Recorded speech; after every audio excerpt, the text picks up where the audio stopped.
CM Revanth రెడ్డిపై మాజీ MP Vinod Kumar నిప్పులు చెరిగారు. మిస్ వరల్డ్ కంటెస్టెంట్లు నాగార్జున సాగర్, చార్మినార్, రామప్ప సచివాలయం వద్దకు తీసుకెళ్లారని గుర్తు చేశారు. రాజ్యాంగ నిర్మాత డాక్టర్ బిఆర్ అంబేద్కర్ 125 అడుగుల విగ్రహం వద్దకు ఎందుకు తీసుకెళ్లలేదని ప్రశ్నించారు.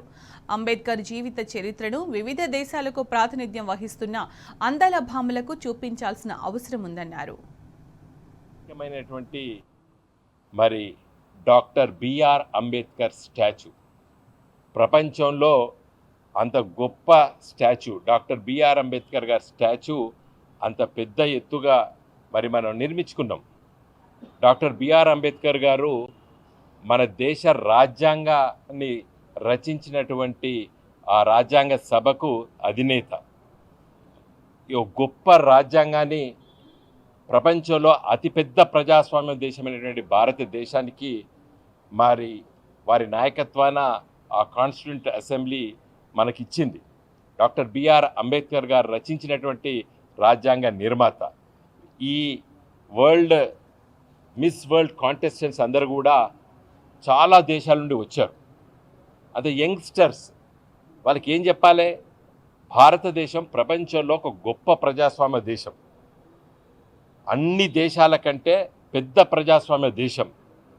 స్వాతంత్రం వచ్చిన నాటి నుండి నేటికి 75 సంవత్సరాలు నిండినటువంటి ఈ గొప్ప దేశానికి రచించినటువంటి రాజ్యాంగాన్ని రచించినటువంటి ఆ మహానుభావుని విగ్రహం అంత గొప్పగా మరి తెలంగాణ రాష్ట్ర ప్రభుత్వం కేసీఆర్ గారి నాయకత్వాన్ని నిర్మించినప్పుడు మరి ఈ ముఖ్యమంత్రి, నేటి ముఖ్యమంత్రి రేవంత్ రెడ్డి గారు దాన్ని ఎందుకు విస్మరించినని నా సూటి ప్రశ్న. ఆమె లాయర్ బై ప్రొఫెషన్. మాకు రాజ్యాంగం పట్ల, ఈ చట్టాల పట్ల ఇంత గొప్పగా ఈ దేశాన్ని ఇంత ప్రజాస్వామ్య దేశంగా తీర్చిదిద్ది అభివృద్ధి చెందుతున్న దేశంగా తీర్చిదిద్దడానికి గల కారణం మన రాజ్యాంగం. ఆ రాజ్యాంగ నిర్మాత అయినటువంటి డాక్టర్ బిఆర్ అంబేద్కర్ గారి విగ్రహము వాళ్ళు రోజు 36 సార్లు అటే తిరుగుతారు. దాన్ని ఎందుకు చూపిస్తలేవు మిస్టర్ రేవంత్ రెడ్డి గారు? నా సూటి ప్రశ్న.